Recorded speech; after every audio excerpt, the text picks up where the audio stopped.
Le Seigneur soit avec vous. Évangile de Jésus-Christ selon saint Jean. En ce temps-là, Jésus disait à ses disciples, « Je m'en vais maintenant auprès de celui qui m'a envoyé, et chacun de vous ne me demande, et aucun de vous ne me demande, où vas-tu? Mais parce que je vous ai dit cela, la tristesse remplit votre cœur.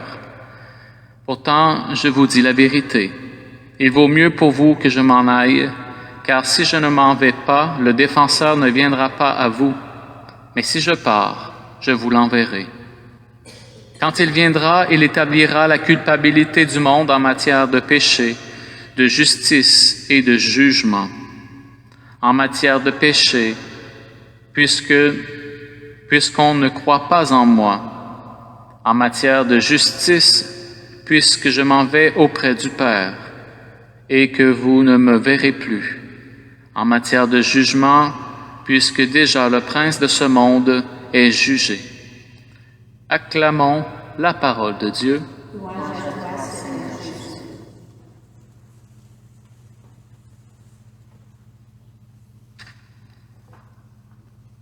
Nous avons pris les textes du jour. J'avais préparé plus ceux de Louis Zéphirin. Mais c'est pas grave, la parole, elle est vivante et elle nous surprend toujours.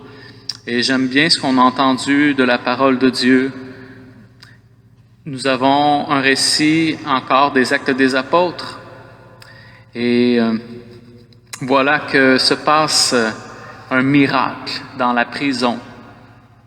Paul et Silas priaient en chantant des louanges au cœur même de la prison. Ça me fait penser à cet épisode plus récent dans l'histoire de Saint Maximilien Kolbe au camp de concentration en Pologne.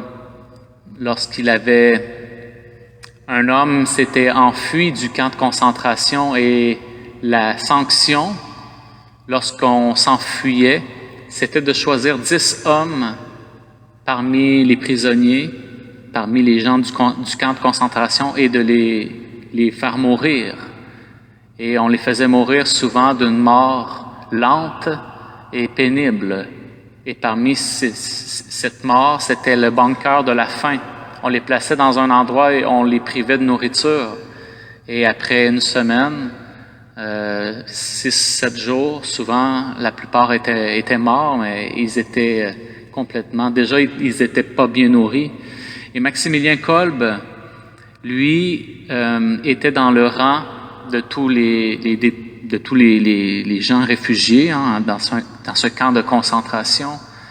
Et les soldats, à l'époque, pointaient 10 personnes. Et il est arrivé juste à côté de Maximilien Kolbe et il a pointé un homme juste à côté de lui. Et l'homme est parti à pleurer en disant « S'il vous plaît, pitié, j'ai une femme, j'ai 2 enfants, ils m'attendent. Ils ont toujours espoir que je revienne, s'il vous plaît. » Et Maximilien Kolbe était prêtre catholique. Et alors il s'est avancé et dit « Je demande de prendre la place de cet homme. » Alors les soldats se sont avancés, ils ont demandé qui il était, et il s'est nommé, et il a dit qu'il était prêtre catholique. Ils ont accepté sa demande. Maximilien Kolbe était dans le bunker de la faim avec ses 9 autres hommes qui ont été choisis au hasard pour payer la conséquence de cet homme qui avait réussi à s'enfuir. Et pendant ce supplice de la faim, il chantait des louanges.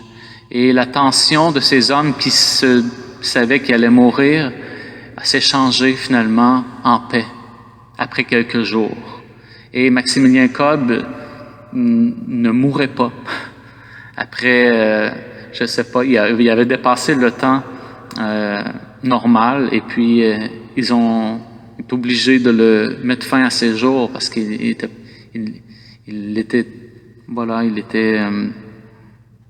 dans la louange. Et ça me fait penser, quand j'entends les Actes des Apôtres, cet épisode où Paul et Silas chantent les louanges et les autres détenus écoutent ça. Ils sont pas trop à l'aise, mais ça leur fait du bien, ça les pacifie.